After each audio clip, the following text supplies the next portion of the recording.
So how did Chris, Jess, how did you guys connect to start this podcast?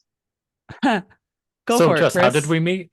We don't remember how we met. There's a discrepancy in our memory.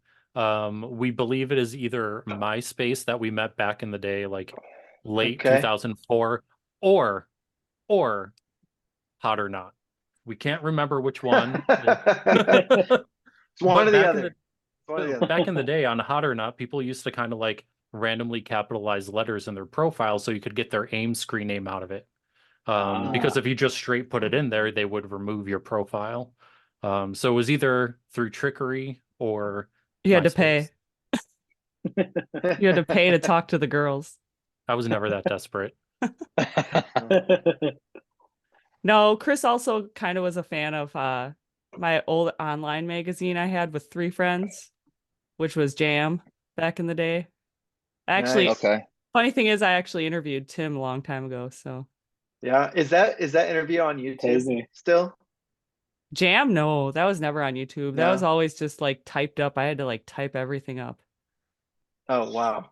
This That's one will be on wild. YouTube. That's incredible. Yeah, back in the day when you had like to record it on a tape recorder, like Yeah. and then dictate it all yourself. Yeah.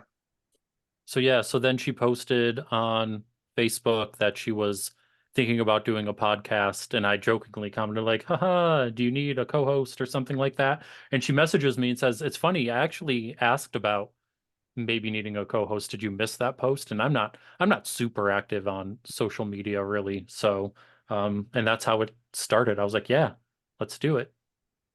That's awesome. That's Dude, that's cool. great. Yeah. Yep, and we've never met in person, so Really? Oh, wow. That's incredible. That's awesome. it's kind of fun in that way though that we've never met. But someday we'll meet. Yeah. We Yeah. actually it's funny because one of the bands we interviewed earlier on called Soft Spoken, they keep trying to get us to come to a Cincinnati show in Ohio. And they're like, you guys can meet for the first time at one of our shows. That's awesome. And they keep pushing it. They're like, you guys, Cincinnati, Cincinnati. We're like, that's like a long drive for both of us. But equally long, you know, For the most right? part, yeah. I Yeah. mean, it's like an 8-hour drive for me, right? And Same. Yeah, it's Yep. 7 for brutal. you, something like that. So It's yeah, perfect. Yep. Yeah. that's why he was telling us to come to Cincinnati Yeah. because it's in the middle. That's perfect. Yeah. I mean, I think good things can come from this because, like, our original drummer, I was in a band with him before I met him. Yeah. I met him at our first Letter Kills practice. That was the first Yeah. time I ever met him. That's And true. yeah, and here we are today. So Right. you Here never you know. are today. You just I never still know. can't believe that. I still can't believe that, Matt. Yeah. That's It's crazy. it's foolishness is what it was, but it worked out. Well, thank you for doing it. Yeah. Yeah. Tim, I liked Tim a lot, so he brought some credibility to my decision. So, That's very nice of you to say. I appreciate that. I mean, the feeling was definitely mutual. So Yeah. No, I used to I used to come to all the wedding shows too, even before you were in the wedding. that's crazy. So I mean, you probably I don't even know. Do you even remember who I am? Me? Yeah, I feel like I did I did mean, you come you came to a wedding show, I remember in I want to say it was like it would have no, been in I'm thinking of something Wisconsin. else. It would have been in Yeah, it would have Wisconsin. been Wisconsin. Oshkosh, No, I don't think it was maybe? Oshkosh, but I definitely remember we went out to Perkins. Okay. Yep. Oh Yeah. my gosh. I remember Perkins. We used to call Perkins Pukins. We had nicknames for all the late night eateries.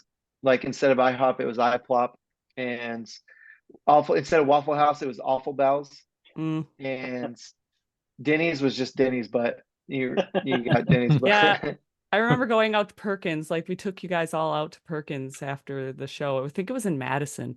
yeah, I remember that. And And we had we took a family photo and everything. was that did we have the shirt that said take the wedding out to dinner, wedding out to eat? or something like that. I don't know. I don't know if I remember We that. did.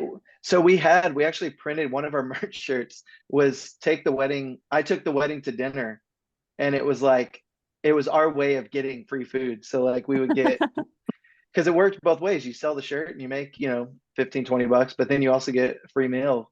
Right. That was part of the deal. But Yeah. I think you're still tagged in that photo on Facebook, nice.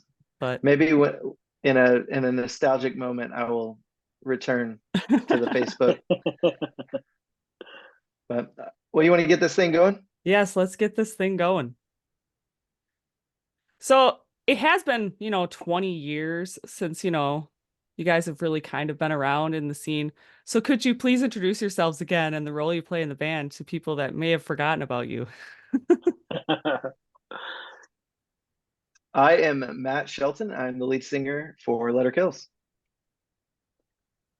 I'm Tim Cordova, and I play guitar in Letter Kills. And my name's Kyle. I play bass, and we also have Cody, who's playing guitar for Letter Kills, and Gene is playing drums for us. All right. Cool. And what was it that made you guys come, shoot for a comeback? Was it something you were talking about for a while, or did it just suddenly spark? It definitely suddenly sparked. Kyle, you want to share a little bit about that? Yeah, I think I mean, the three of us on here, we could all probably speak to that in our own different way, but I know Matt and Tim, they had talked about it, I don't know, maybe 5-6 years ago. There was something that AP put out, talking about reunions, and we were on the list somewhere, so it kind of generated a little bit of steam. For just to save time, we were all kind of in different spots, personal lives, and didn't really line up then. And speaking for myself, a couple years ago, I just kind of it was like somebody just flipped a switch, and I just felt like I've always missed it. I guess a part of me, I could have a whole separate podcast on my personal reasons why I'm doing this, but to put it pretty plainly, I just miss music, and I thought I couldn't do the rock and roll band with having, I have a family and a few kids. I thought I couldn't mix them, and I'm trying to, and it's a lot of fun. So Yeah. Cool. Matt and Tim, they could probably speak more to answer your question, but yeah, I don't know. It was a little by little, we all kind of started talking out of nowhere, and one thing kind of led to another. I got back in touch with Gene, who we knew from a long time ago. Gene is a singer for a band called Bullets and Octane, who we spent some time on the road with, and the guy is just an absolute animal on drums. So yeah, just crossed paths with him, and one thing just kind of led to another. Matt obviously knows Cody from his days in the wedding, and got in touch with him, and originally we just talked about putting a show together, really. Yeah. Matt, you want to talk about? Yeah, so like we for us it was like we didn't feel like we had like a ton of closure with when Letter Kills ended, and so it was a chance for us to kind of have like a redeeming experience and just get together, play these songs that literally changed our lives, and share a moment with some fans who we didn't know who would care, or who would show up, and so we just talked about doing one show, and we started, for a few years I had reached out to some promoters, and tried to get some things going, because people would always, how the industry is, but like people will, like, oh my gosh, like we loved your band, and you guys should come back, and people will say that stuff, but then when you're like, okay, let's do something, they're like, well, we can't, or for whatever reason or whatever. And so nothing really ever came of it. But when we started kind of when Kyle's always talked about a spark. Kyle's kind of our spark. He's always been the kind of the engine.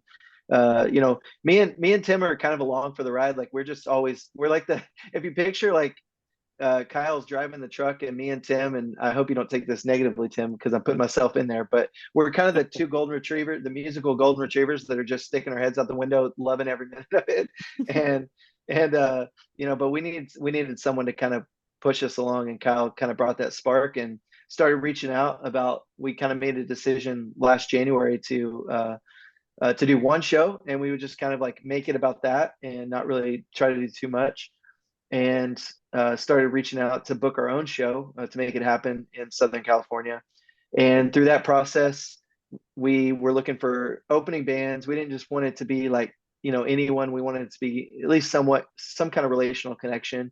And Co from Sayasin has a band called Dead American, and they're from Southern California. So Kyle, you know, was trying to track them down, got their manager's number, who was Joey Bradford, who's also the guitar player for the Used. So we have that connection. I had actually just met Joey, and unknowingly, Kyle reached out to him to see about booking Dead American for our reunion show. And turns out Joey was like a huge fan of Letter Kills, and he grew up going to our shows in San Diego, and he also manages bands. And so we got to talking to him, and he really wasn't trying even to like manage us. He was just trying to help us out. And so he kind of got some more things going with that. But we ended up just asking him if he would manage us. And because we knew we couldn't really, we had limitations because all of us have full-time jobs. And so finding somebody that really loved the band was really important to us to work with. And so we started working with Joey, did that show, ended up selling it out, like, which was crazy to us 20 years later. And that, you know, after we recorded our single last year, which was kind of like, for us was like a way to kind of bridge the gap between no pun intended, but like to bridge the gap between our first record and like, okay, we're playing a show, let's put out a new song that kind of lets people know that we still got it. And so we did that, and it was killer. It was fun. And it just kind of, I think being in the studio together was a really crazy experience, because we hadn't been in a room together since what, 2005, 2006. Yeah. And I just remember that day we were in the studio, and I flew out there.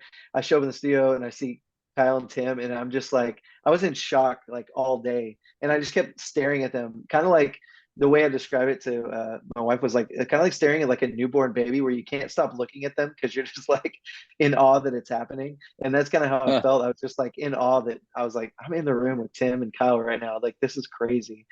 You're like starstruck. Yes, like starstruck. Okay. That's exactly what I'm saying. Exactly what I'm saying. Yeah. It was just And so surreal. It was. It was crazy. I mean, you couldn't have told me that it would have ever happened. I think because of how often I tried and wanted it to happen and it didn't. I think that's what made it even more special, it felt like. And over the years, you know, it's kind of like war. It's like this, or how people talk about war. You grow in appreciation with those people that you know, went through such a big impactful moment of your life with. And so over the years, I just grew in admiration for both these guys. And so being in a room with them again and getting to play music is just like, this is crazy. Like, who gets to do this twice, you know? So yeah, definitely. It was I feel the same way as what these guys just said. But yeah, I always thought it would be awesome if we reconnected and got back together. And I was always hopeful, but at the same time, just kind of like really kept it a sacred thing where I didn't really seek it out. I just thought if it's meant to be, you know, then it'll take its course and it'll happen. But I kind of always believed it could, just providing that everybody was at the right point in their lives where they could, you know, manage to fit it in. Because you know, back when we kind of went our separate ways, it was, you know, just life just started to happen, and we couldn't stop living. You know, we had to go and kind of do our thing. So yeah, so I do remember we had some group texts a few years ago that between the original five, where we kind of thought we would like to get together and at least just see each other and hang out. And it was fun to talk about, but we just never were able to make it happen with all five of us. And I think like initially we wanted it to be the original five, so there was some sort of a well, when everybody's on board, then let's talk about doing this again. But that was just probably not going to happen. Eventually, we came around to the idea of it being okay that we could move forward as the three of us, and then seek out other people to fill those roles. So yeah, as those guys said, it was just the right timing, and we um, really enjoy making music together and playing together. We all kind of feel like that it was a special thing that we had, and so we're really feel blessed to be able to do it again and play together again, share the stage together, and to go out and play some shows together again, and to treat it like our new thing. So Matt, you mentioned that you didn't really have closure around the way that Letter Kills kind of ended previously. Can you shed some light on that, or is it just kind of what was mentioned, that just life started happening? Well, I mean, both of that. I mean, we were trying to write a second record, and it was really, really difficult for us because we had the way that our career kind of happened is it happened really fast. And so, we wrote some songs and got signed to a major label, and they sent us out on tour and basically told us, hey, we want you to tour for a few years and just build a fan base.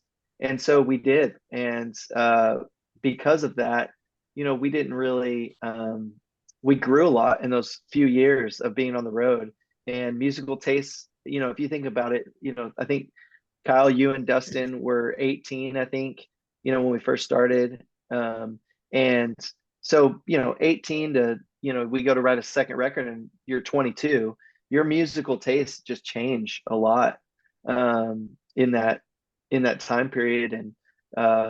And so when we start writing that second record, we were having a hard time entering back into how we wrote that first record. And it was just difficult. And so after, almost a year, I think it was, that we were writing songs. We probably wrote like 100 songs, like so many songs, and just nothing felt right for us. We didn't think so. Our label definitely didn't think so. Our A&R guy, Paul Pontius, I'll never forget.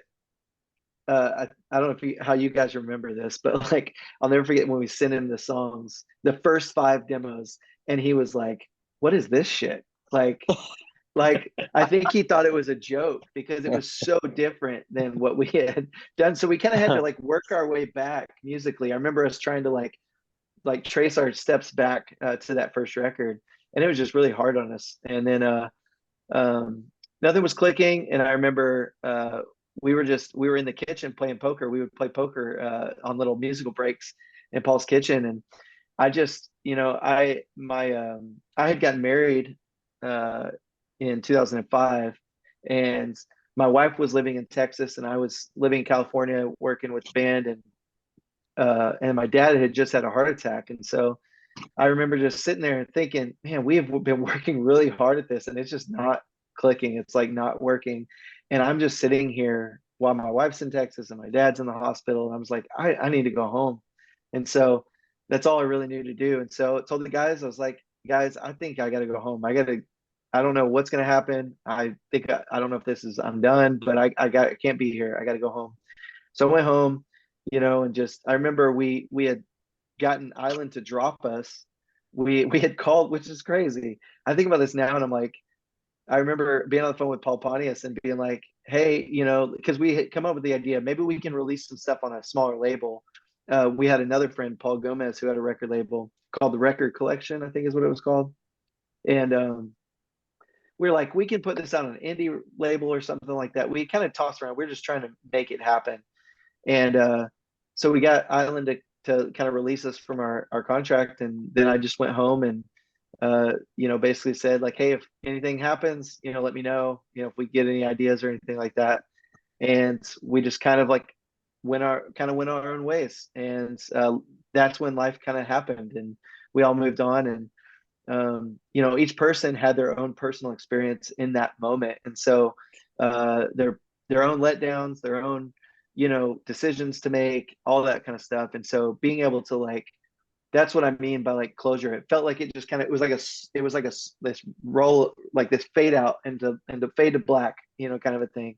And so the idea of being able to come back and get some kind of like moment where we can look at each other in the eye and say, we did this, like this was a real thing, you know, was really important to me. And I know it's important to these guys as well, which is why we're here. But yeah. And Matt, to speak, you mentioned something earlier about kind of relating it to, I don't know, like I've never been in the military, but some of my life experiences, you go through some, I mean, that was a special time, you know, being on the road like that for 4 or 5 years. Yeah. It's pretty special. I didn't realize it at the time because I was pretty young, and some would argue that I'm still immature in a lot of ways, but but it's pretty cool, you know, to be able to revisit this with a different headspace and to really appreciate it and appreciate everybody involved. I think Matt, the first time I saw Matt after, you know, since 2005, it was maybe 3 or 4 years ago. And Yeah. after sitting, I mean, we sat down for 5 minutes, and it's like in 5 minutes I knew where he was, like where he was born and all these things that I go, how did I not? We drove for Yeah. 54 hours straight once in a van, and I don't know where you were born. Like, how does that happen? So it's pretty special to actually get to know everybody this time around. Yeah. Yeah. That's interesting. Yeah. So you mentioned how over those 5 years, you know, the music tastes and everything had changed. I'm just kind of curious if you could kind of go in a little bit more depth. What were some of the original influences, like starting the band, versus maybe what were some influences when writing that single last year? Yeah. Great question. I think Tim, I'd like to hear your thoughts on this because I feel like out of everybody, out of everybody, I would guess Tim's taste changed the least in that time period. But so I'd like to hear kind of his perspective on that, what you experienced. Yeah, that's great. Well, for me, upon starting the band, so I was part of a previous iteration of Letter Kills that was acoustic based. And so a little before that, even I was playing in a hardcore band, Southern California hardcore. And playing in that band, it was all just the same. Every song was the same. But I had an interest in other types of songs, not just a heavy song. So I really kind of wanted to like learn how to write like slow songs and single type songs. And so I left the hardcore band and started, learning how to write songs like verse chorus songs, like traditional radio type songs. And I remember at the time when we were starting to write together, I had just a few CDs that I was always listening to, and I remember the Finch CD, the What It Is to Burn. That was a big one. The first Hoobastank had a couple of songs that were really influential on my writing. There was a band called Our Lady Peace that had a big radio single. It was like a ballad, like a heavy ballad, with a big chorus. And like, to me, that song was just like the blueprint of what I wanted to do. I just wanted to play huge radio songs. I was really into like POD's Satellite album. And then collectively, there was a lot of the Jimmy Eat World Bleed American, and I think this was before Futures, but Jimmy Eat World Bleed American was pretty heavy in our rotation. Gosh, there were a number of other sounds that we were really into, and went into. I do remember Matt was into Taking Back Sunday, at the time. And then there were cool bands like Blindside when they came out with the Silence record. Yeah. So we were really into a lot of that stuff when we started. And then as we got, signed and went out on the road, like one of the things that we were encouraged to do was to expand our musical vocabulary and get into some other artists. And so all of us heavily invested in buying CDs and just collecting like all kinds of music. We had those big binders, like 300 CD binders. We all had at least one of those. And so we just went through the history of rock and roll, from Johnny Cash and Bob Dylan all the way up through probably at the more extreme end of things, as I was really into In Flames and Soilwork, Swedish death metal. And so like I was really, really into that. And those guys got so sick of me playing that stuff while I was driving the van. But so we just had hours and hours and hours of travel to investigate all this other music and learn about all these different things. And so we started just really, really becoming students of the history of rock and roll. And so I think like when we got back together, when they pulled us off the road to write the second record, I mean, some of us were in Tom Petty land, some of us were in, In Flames land, and some of us were in Motley Crue land, Pixies, and just all kinds of like great artists. But we were not able to like get it to where we were able to create the same type of sound as when we were listening to Jimmy Eat World and Blindside, So, I mean, it was something that was probably, there were other factors, I'm sure. Like I know our label at the time was really into disco. So that was like what they were immersed in, is like this new version of disco. And so I think we were kind of like, well, nothing sounds as cool as disco, so we're not going to be able to meet their expectations with a song that sounds like Tom Petty. So yeah, it was a great experience. I think we could have pulled out of it, but it's fine. It's totally fine the way things worked out. And our tastes continue to be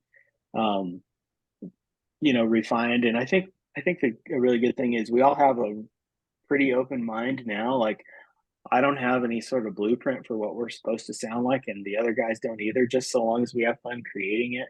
We can just kind of generate some new excitement around the sound. And at the end of the day, we're a rock band. And so we have like a full array of different sounds to pull from and influences. And I really love what those guys are into. And it's exploring music and being able to play it is just a blast.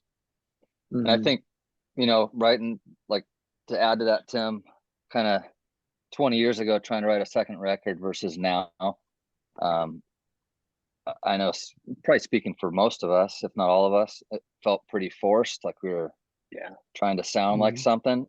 Yeah. And anybody with an eardrum can hear the lack of sincerity or authenticity or passion in that. And I think this time around, we have a new appreciation for it, and just want to write authentic, sincere music. If that sounds like Letter Kills 20 years ago, great. If it doesn't, great. And we're absolutely not. I mean, it sounds selfish. I heard Rick Rubin say something about bands or artists shouldn't write or shouldn't create their art for their audience. It should be for themselves. It should be sincere, and that's it, bottom line. So I think that's what we're doing this time around. It's funny you actually mentioned that. We interviewed the home team, and they mentioned the same thing. They said that they were creating music originally that they thought people would want to hear, and then they decided that they were going to create their own music that they wanted to make, and it's taken off exponentially since they've done that. Funny how that works, huh? Awesome. You got to do you. Yep. Exactly. That's what everyone 100%. says. You got to be you and do you. I think that was the home team, right, Jess? I think so. Okay. Maybe. Yeah. I Cross don't my know. fingers, I'm right I about that. forget sometimes that we've done a lot of interviews in the Were last they wearing since July. Were they wearing gray jerseys or white jerseys? I don't know. Was it blue or I'm gold? about to go to a Little League game. Are they on the third base side? Just trying to help you guys out. Who's on first? There we go. I love it. Keep this going. That's awesome. Yeah, it's interesting, like, to think about like how easy it is for artists to chase something unnaturally, you know. And I was trying to think while we were talking who this came from, but I was watching an interview a couple days ago, and they were talking about all the different things that are in play with artistry now that weren't in play, you know, 20, 30 years ago, in terms of we're so, because of the over saturation of information, and, you know, like, you're hearing from every artist everything, you know, and seeing everything, and you're so exposed to it all about what worked for this artist and what worked for this artist, that now, as an artist, you have all these different ideas swimming in your head about what success looks like, or how you write a successful song, or how you be a successful artist, or what people are into or what they're not into. And it all clouds your mind as an artist. Like, it's so hard to, like, you have to like be intentional about, like, I have to like forget this and just remember to, like what Tim was talking about, just make something awesome, make something that I think is cool, and let it be that, you know. But it's hard to kind of like forget. You have to like retrain your brain, you know, to like not care about, you know, what someone in an interview you heard once say, you know. Right. So going back to what Kyle was saying a minute ago about authenticity, you know, like a lot of, there's some thought around how AI is going to change music, or is changing music, and how AI can generate like a perfect song or whatnot. And how many, you know, obviously not just in music, but like with a lot of different industries, you've got the threat of AI being able to do what humans now do. But I think at the end of the day, like the core of what we do is human expression. And yeah, like what we are trying to do is keep the human in it, and not try to create music for the algorithms, and not try to create yeah, music for the charts or for the playlists or whatever, but to create music that is our human expression, you know. yeah. That at the end of the day, I think that's what is valuable about what we do. Yep. Yeah. Yeah. I saw a quote today that was like, it said exactly that, Tim. It was like, art is nothing if not incarnation. If it is not like this human thing coming forth and like being made tangible, you know, that you can touch and feel and smell and hear. And I love that. That's cool. Yeah. Good. I'd like to think AI won't touch the music as well as humans can, especially since AI can't make a five-fingered human image yet. So Yeah. Yeah. It's coming. Not To yet, be fair, Chris. Not yet. who can draw hands though? I mean, that's really hard if you've ever tried to draw hands. So Hands always I'm look like, janky. yeah. But That's then again, hilarious. anything I draw looks janky because I'm not a good artist. For some reason, I thought you were going to say AI can't write a five-finger death punch song. that'd be great. Maybe I should write that prompt into a ChatGPT. That's funny. So since we're talking more about like, you know, music and everything, you guys did release that single back in July. Yep. And it is coming up on a few months from now. It'll have been a year since you released that. Yeah, That's crazy. Yeah. that's nuts. I mean, we started our podcast in July, which is crazy to think that, Chris, in a few months, we'll have had our podcast for a year. Wow. Wow. Y'all going to celebrate? We don't know yet. Podcast anniversary? Cincinnati. Maybe it's Cincinnati. Cincinnati. Maybe. There's always Cincinnati. Always Cincinnati. But I mean, speaking of the song that you guys wrote, how much did it change? Like when you wrote the bridge back forever ago now, and now you're back in the studio writing a new song. How much was that process different this time around? Oh, It it was a was lot. a lot different. It was a lot different. I mean, the bridge, we were in our drummer Paul. We wrote that in his garage, just hammering it out. I don't know how many times we played those songs over and over. We toured on them before hitting the studio. So we had, when we went in to record, there may have been one wraparound on the chorus, I don't believe, that got chopped. And other than that, really nothing got changed from those songs. Mm-hmm. And so when we started talking about writing just a single to put out before a show, it was, Matt would send, chorus melodies, Tim was sending guitar riffs, I would send what I thought was a good guitar riff on a out of tune acoustic with my kids playing ping pong in the background. And we just send it via text message to each other and just kind of do it that way. And we just kind of built on it for a couple months. We showed up to Joey's studio with a pretty good idea of what we were going to do. And he's phenomenal to work with. The environment he creates at his studio there is unbelievable. And Yeah, he threw in some ideas, and I mean, that was pretty much it. Unless you guys have anything else to add to that, I'm sure you do. Yeah, these guys have a great ear. I can write 100 riffs and they'll pick out the one they like, and they'll both know that was the one. And then, it's just, when I write music, I don't know what's good and what's bad. And I'll just come up with idea after idea after idea, not knowing if any of it is any good. And they'll snatch something out of there and mash it together with something that they are thinking of, an idea they have, and they'll see the bigger picture that I haven't seen. And then we can go in and create a song. And like Kyle said, Joey is amazing at putting it all together. And Gene is amazing at knocking it out in 2 takes and, just putting it all together. So it's, it's different, but it's a lot of fun. It's a lot faster to do it this way. Like Kyle was saying, we spent countless hours in the garage, and then we went in for actual pre-production for like 3 weeks, and then we actually went in for like tracking for like 3 months.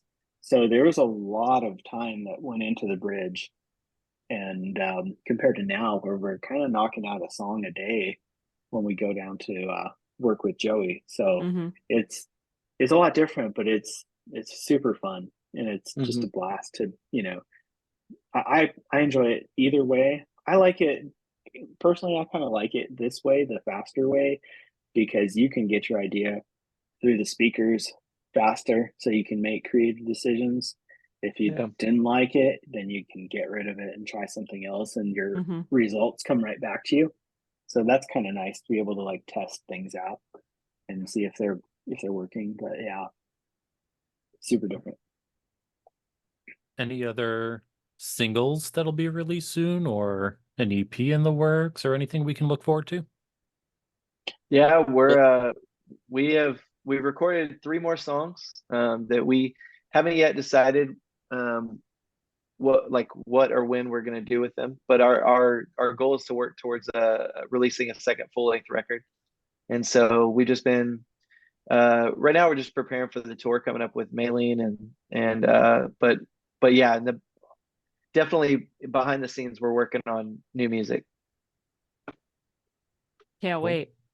Yeah, we currently have, I believe, 3 songs mixed and mastered and ready to go. But it's just a matter of, like Matt was saying, if we're going to hold them, and when we'll hold them for when we'll release them. If we're going to continue to build the stockpile. But yeah, the goal would be a second full length. Yeah, I mean, a lot of bands nowadays, like even just newer bands, they do the whole singles thing now, where they release singles leading up to like a full length release. for sure. So, I mean, a lot of people are doing that nowadays. We've come to the conclusion of. Yeah. I'm Yeah, it's a down for lot. it. Yeah, I think that's we've kind of had to come around. I know that I'm a little bit of an old man when it comes to I like albums. Like I like the whole experience. And it's like the artistic integrity you can have when you write a song, like an album start to finish, is just really, it's something special, I think, as an artist you get to do. But it's also a rarity. And I think being able to even just think of a song as a work of art on its own is really cool. And I feel like I'm getting to experience that with our last single and with the songs we've been working on, because they're each so different and they have such a identity of their own. And so yeah, so I definitely love the idea of singles being an option for us. I mean, I'd love the idea because I love the recent single you guys released, and I'm like, I just want more. Awesome. Yeah. Awesome. It's awesome. Well, the best is yet to come. It Oh, is. It is. the best is yet to come. You've heard it here, folks. I'm gonna throw that down. That's true. We'll have to hold you to that, though.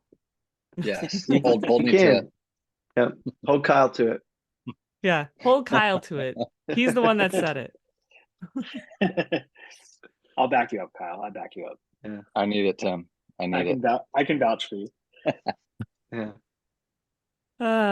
So I know for myself, like starting this podcast has been kind of challenging, especially since it's been like years since I've interviewed bands and everything, and I just really missed it. And that's kind of why I wanted to start the podcast. Plus, I try to keep in with like what's new and what's cool now, like what music is out there.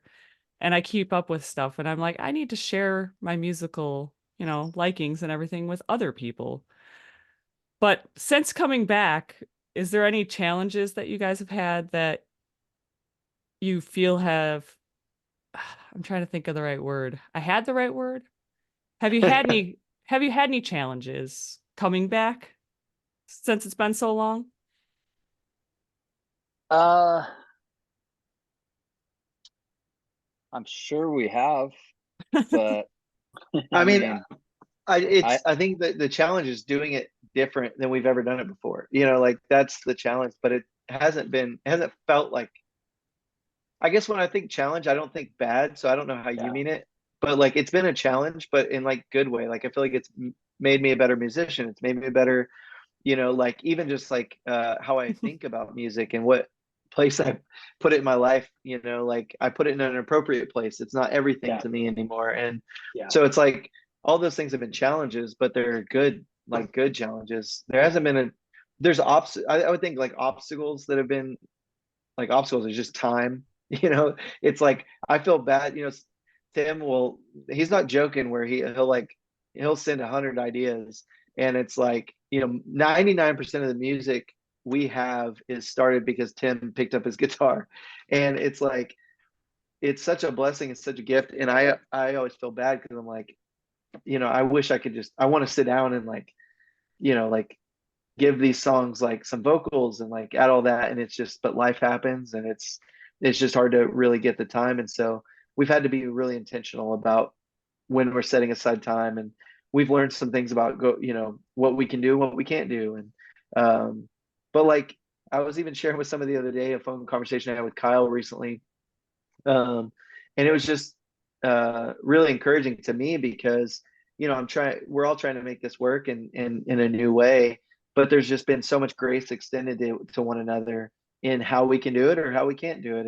And like I think that creates, anytime you have that kind of grace in a creative situation and that kind of compassion for the people you're collaborating with, it can only breed like good, like it can only bear good fruit. It can only like bring forward like good things because you're all connected in it, as opposed to like working against each other to make something happen. You're working with each other.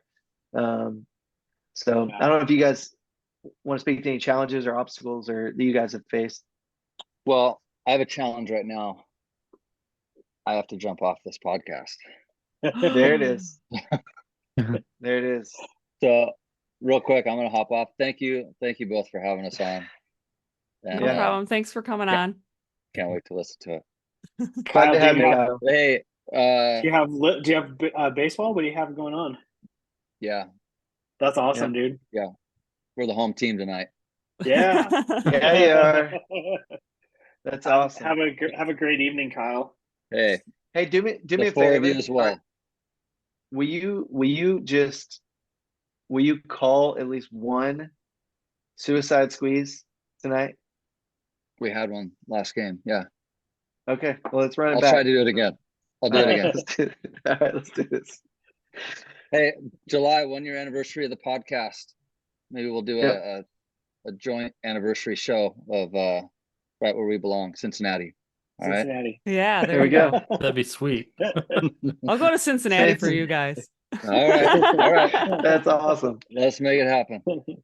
Kyle, we'll see each other in a month, dude. That's right. Yeah, I'm ready. Over a month. Can't I wait. can't wait. Yep. Looking forward to All it. right. Well, have a good game. Thanks. Go team. Go Go team. team. See you, All right. Kyle. See you, See you, everybody. buddy. Take care. Bye-bye. Chris was sending me on the side. He's like, letter kills and soft spoken in Cincinnati. Let's make it happen. That's awesome. That's so sick. Oh, they would totally come play with you guys. They Yeah. totally would. Yeah, be awesome. It would be awesome. Who'd you say? Soft spoken. Soft spoken. I only know spoken. I don't know soft spoken. You'll have to look them up. They're Yeah, great guys. I'll look them up. I don't know very much about like I'm always learning about new artists, you know. I like a lot of new music. I just don't know very much, you know. So Yeah, you'll definitely have to look them up. They're doing good stuff. awesome. Soft spoken. But so we were touching a little about the bridge earlier. 20 years old. 20 years old. Yep. How stoked are you guys about the new upcoming tour and to celebrate such a milestone? So excited. Like I can't even believe it's happening, to be honest. It's gonna be so fun. So I've had stress dreams about touring again. No joke. For years, not recently, but years before we were even talking about reuniting. Like, so to me, it's like reliving the stress dreams of like, oh, I forgot my guitar. Where did I put my guitar?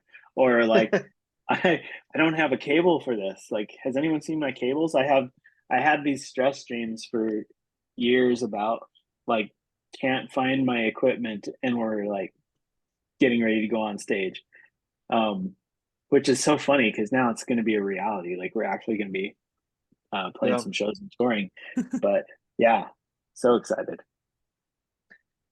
Yeah, it's crazy to think. I think the interesting thing is like not knowing what to expect. Like, you know, in terms of like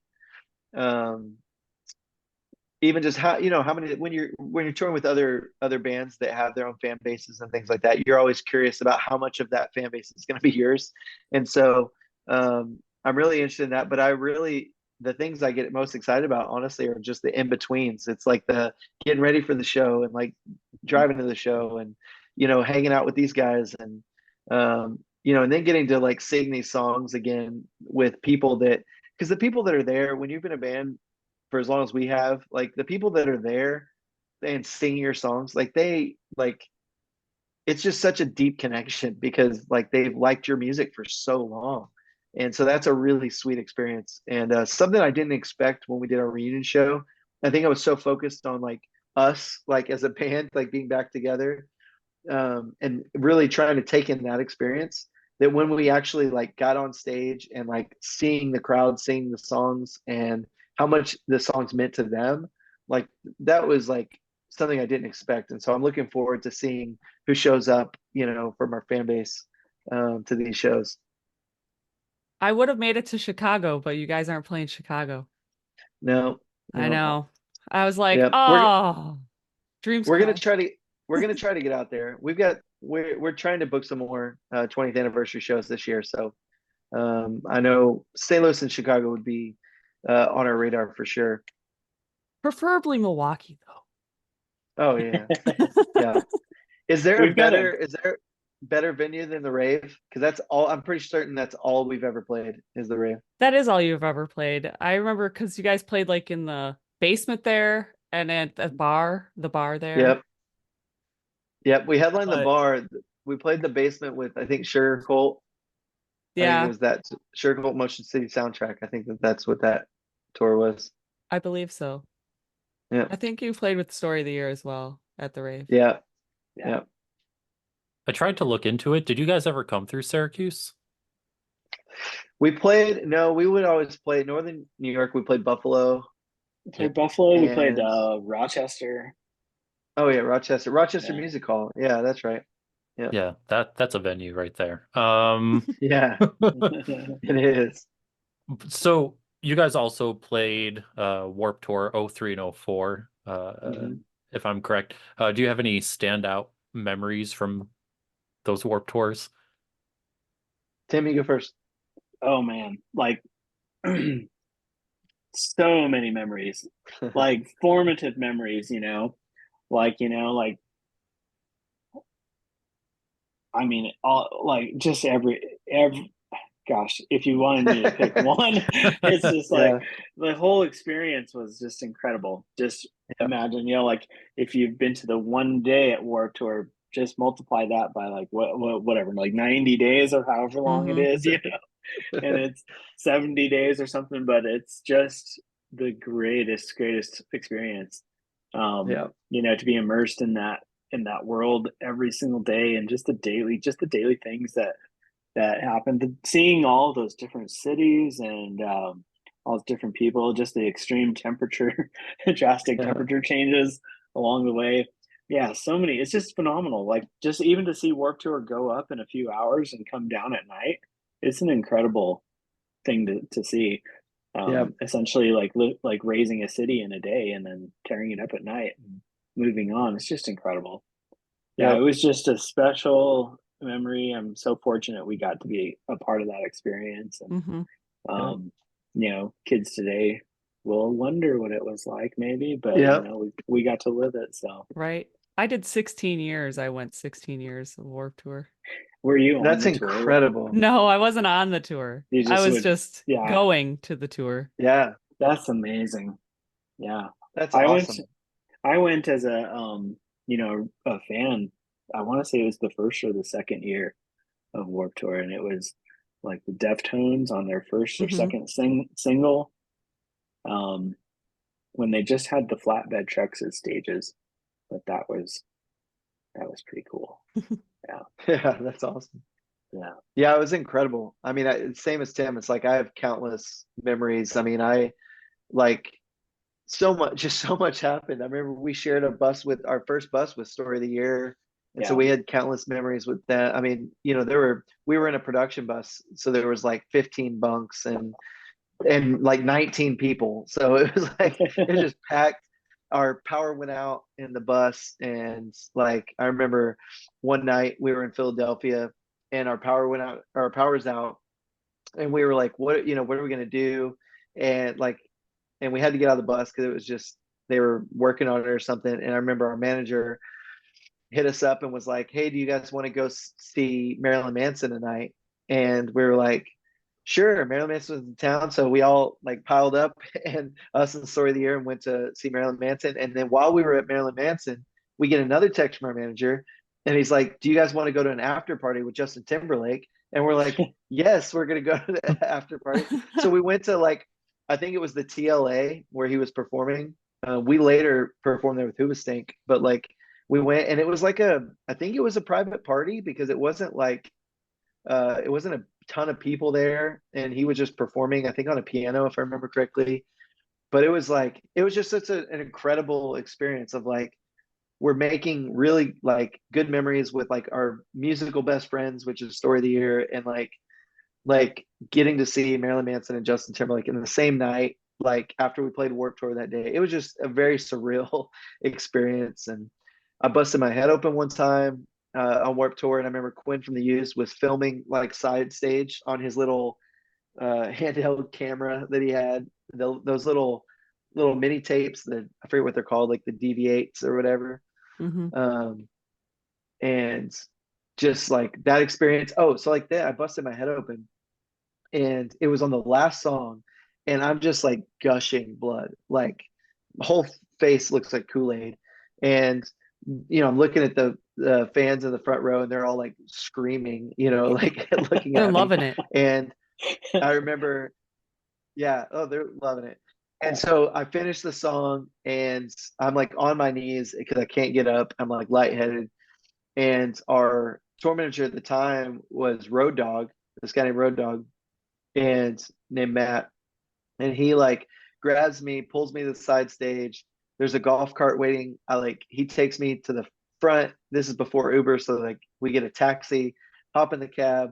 I go to the hospital, like sitting in the ER. I've got like this thing on my head, just trying to like stop the bleeding. And and in this guy comes and sits next to me, and it's Davey Havoc from AFI, and he's sitting next to me in the ER, and he's like, he's like, he's like, "Are you from Warped Tour?" And I was like, "Yeah." I was like, playing Letter Kills, and he's like, "Oh yeah, yeah." He's like, I'm like, "What are you doing here?" He's like, "I got bit by a spider," and I'm like, "Of course, Davey Havoc got bit by a spider. Like that's the most Davey Havoc thing I've ever heard in my life." But like, just there's countless memories like that from our two full Warped Tours. Yeah, I have countless memories of Warped Tour too. I mean, me and my 3 friends, that had Jam, we used to like follow the tour for like a week. And So awesome. I mean, my car almost overheated in line waiting to get into Detroit Warped Tour. Wow. Sitting there, it's like 90 degrees out with the heat blasting because your car's gonna overheat. Yeah. We also may or may not have ran into each other or met in 2005 at Warped Okay. Tour, All right. but we don't know. We both went to the Buffalo Warped Tour. Yeah, That's awesome. so we We missed may have, opportunity there. it would have been like, You'll oh wait, never a know. missed connection, Chris. A missed connection. That's awesome.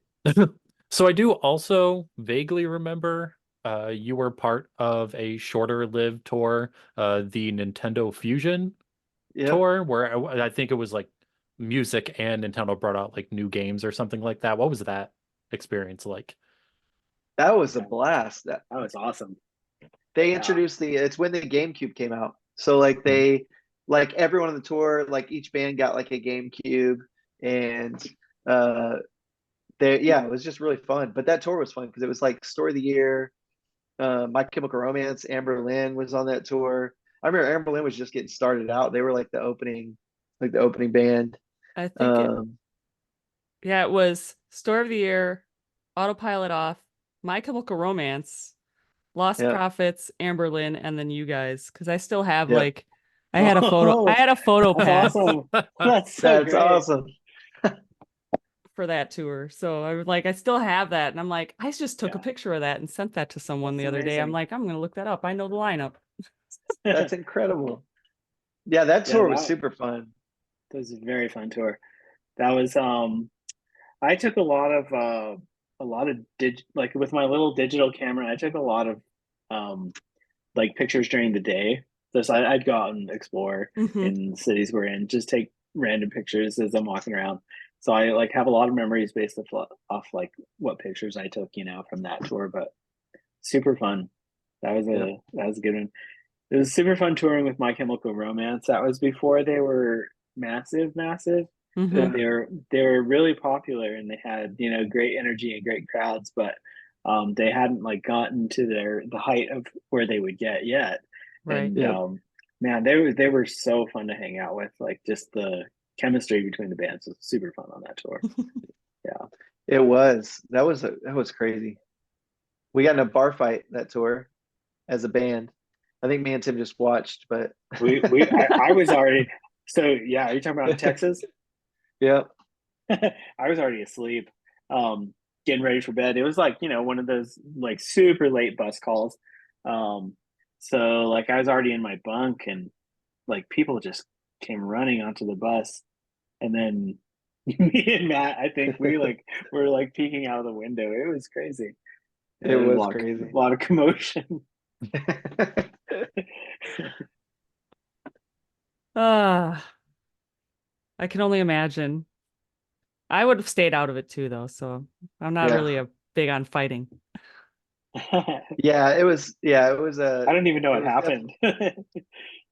It was just one of those things. We were playing in a small town in Odessa, Texas, and it was also like where the venue was. They have a local like bar, dive bar, like attached to the venue, Yeah. and it's where all the local guys go and hang out. And so you have a bunch of small oil rig, Texas guys, and then all of a sudden, guys in eyeliner and long hair and all that kind of stuff. And so just didn't go well. Was that show like where we played? Was that like a rodeo facility? It was. They had the Yeah. whole where the crowd was like in the dirt. It was like the Yeah, rodeo yeah. rink. Okay. Yeah. Hmm. That's an Yep. interesting venue. It Yeah, was. it was interesting. Yeah. It was called like Dos Amigos or something like that, if I Huh. remember correctly. But yeah, that tour was fun. I remember just having so much fun on that tour. It was cool. The endless stories that could be had or told from being on tour. Uh-huh. For sure. I'm just thinking of all these stories right now. There's just so many. I've told them to people over the years. It's just like I can go down a 3 hour Rabbit hole. rabbit hole Yeah. with just the different fun memories. So I want to know, so how would you describe your music back in the day versus newly created Letter Kills to a grandma on the street? Oh, grandma. It's I know big, the answer to this because grandma's on the street always asking. So Go for it, no, Timmy. not grandma's on the street, but a lot of people do ask me to describe what we sound like. And the easiest way that I can explain it is it's early 2000s rock. And because like I can't always know that they're gonna know like the references I'll drop, but I'll just say lots of guitars, lots of drums, lots of energy, lots of exciting, like just exciting sounding music. Um, like lyrics that have like a deeper layer that you kind of have to peel back and become more meaningful. If you do that, that's kind of how I explain it. It's just like that's what I hear in the first record. I mean, with the single last that we did last year, it's kind of along the same veins. We kind of did want it to kind of still like grab a hold of our original fan base. So we kind of like searched and sifted till we got that sound. Mm-hmm. We didn't we knew what it had to be. We definitely Yeah. knew that we had to like make some sort of a statement that previous listeners would make a connection to. The stuff that we have coming up, it's different. It's different from the bridge, but it's still us. Mm-hmm. But Yeah. yeah, I don't know. I don't honestly like. I think it used to be easy back in the day to say like, yeah, we're kind of like so and so or whatever. But Right. in the grand scheme of things, like music being just like way more, there's way more crossover now than there was Yeah. back in the day. So lots of guitars, lots of drums, lots of energy, thoughtful lyrics, and that's how I would describe it. Well, that's what we go for. We go for like a powerful sound. We really Right. we do everything we can to try to get a really powerful sound. Yeah. That's what we're trying to do. And then what style it goes is kind of secondary, but we're Right. just trying to get like a really powerful sound. Well, I definitely think you've accomplished that. So Awesome. Good. That's sweet. Thank you. So, if Letter Kills was a dinosaur, what dinosaur would it be? Oh, that's good. I mean, I feel like my dinosaur knowledge is pretty limited. I was waiting. I was like, well, hopefully Matt knows more about dinosaurs than I do. I mean, the first thing that comes to mind, only because I know like 4 dinosaurs, is a T-Rex. Yeah. Because it's that powerful, like where we are trying to get something that's gonna like it, like you can't, like it's gonna impact you, it's gonna hit you, it's gonna have power to it, and it's gonna have depth to it. But yeah, it's not a, like I'm trying to think like the 3 dinosaurs I know, like Stegosaurus. Um, Triceratops. There's oh, one. so 4. There's one. Yeah, I just feel like those aren't it. Those aren't it. Yeah, it's not the one with wings. That's for No, sure. oh, A pterodactyl. Yeah, pterodactyl. yeah, it's Yeah. A not. velociraptor. Yeah. That's, yeah, I think Velociraptor's it's more. too surprising. It's true. We're not It's surprising, I don't think. The brontosaurus has too long of a neck. So Yes, absolutely. it's too big. No, I would go with T-Rex. T-Rex are the ones Yeah. that T-Rex are the ones that all the like kids like, like when you're like 3 or 4 years old and you like dinosaur toys, the T-Rex Yeah. is the best one. Yep. So Yep. we Agree. aim to be a T-Rex. I feel Yes. like Kyle would have had an answer to this For for some Yes. reason. Yeah, Yes. he has boys. He would have totally. I was gonna say, yeah, I don't know if he had girls, boys, or whatever as children, but Yep. yeah, I'm like, people with boys usually know dinosaurs more. Yep. Yep. He would have been And prepared. He's been waiting for that question, actually. Yeah, he's gonna be Oh, bummed he missed it. he can always send in a late answer. Yeah. yeah. All right, and now a question that my 4-year-old Link wanted me to ask. Do All you like right. tacos? Oh my I goodness. I will answer this question, even though it's so obvious the answer, by just honoring you for having a child named Link. So I think that's Thanks. incredible. And he likes tacos. Yeah. Yeah. Yeah. Tacos 100%. Tacos are the best. Yeah. They're the, Taco. If, That's my favorite food. Tacos are Yep. my favorite food. I'm with you. Yeah. One food for the rest of my life, taco. Tacos. Same. Yeah. So I do have 2 tattoos right next to each other. Nice. And Triforce. then there is a taco right. I can't get it Okay. Oh yeah, just that's right. awesome. Yeah. That's Yeah. awesome. Man, how come I don't know more people with a taco tattoo? Like When I got it, unfortunate. it was one of the walk-in shops, and the guys working fought over who got to do it. They're like, I want to do it. No, I want to do yeah, it. of course, yeah. Yeah, That's you're awesome. like, guys, I got 2 arms. Yeah. Okay, so here's a tattoo. We can all get this tattoo, matching tattoos, if you guys are down. But Three Amigos tattoos. Yes. Have you guys seen 100%. Three Amigos? Yes. Steve Martin Yeah. classic. Yeah, like so the idea is like the LA gang style with the faces. Yes. Just have like the Three Amigos Oh, that's so good. In Cincinnati. in Cincinnati. Yep. That's where we get it. Matt and I actually got tattoos in Philadelphia. Yep.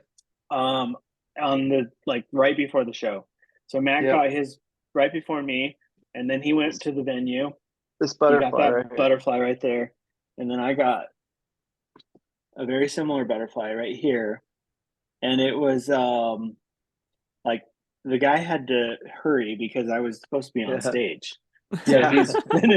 he's finishing, and this was a great shop. This was a famous tattoo shop. Yeah. And these are like really, kind of like high profile tattoo artists, and it was an honor to be tattooed by them. But yeah, he's literally like, you're gonna have to get this like fixed at home because I had to be on stage. I literally ran on stage from the tattoo shop. Yeah. I can't imagine playing guitar. I just had to sing, Yeah. No, it wasn't bad. Is that your right hand? You had to yeah.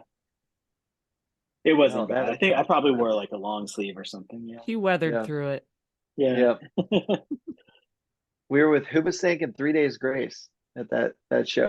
That was a fun tour, but an interesting tour. Yeah. I don't think I saw you guys on that tour. It was an interesting one. I A know lot of things happen. Story of the Year played with Hoobastank once, I think. Yeah, Hoobastank was really, really good to us. They were awesome. Even like before we made the bridge, when we had just gotten signed and we did an EP at Indigo Ranch in Malibu, and Dan from Hoobastank came out and like literally made vegan tacos for us. Yeah. Like he came over and took his own time to come cook for us, and that was very kind of him. Yeah, it was awesome. They would take us out on tour whenever they could. The problem with those guys in tours is that they would do so well without having to tour that midway through tours, it was just like financially not profitable for them to continue touring because they didn't have to. They did so well just from their music on the radio and wherever it was being played, that to go out on tour was like almost like cost prohibitive for them from a business standpoint. They did amazing in some places, but then so we went out with them at least once where they had to just call the tour like in the second or third week because it was just, they're making more money by not touring. Right. And then another time we went on tour with them, they had to call it because they got, I think it was Dan got injured riding mini bikes. So, yep. But they were awesome to us. They were really good to us. Well, I think that Link's question was the last question we had. All right. Is there anything else great. you'd like to mention?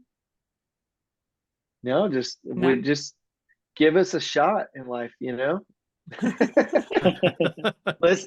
listen to our music, come to our shows, Yeah, I mean, you and, kind of got to build a fan base be again, easy. too.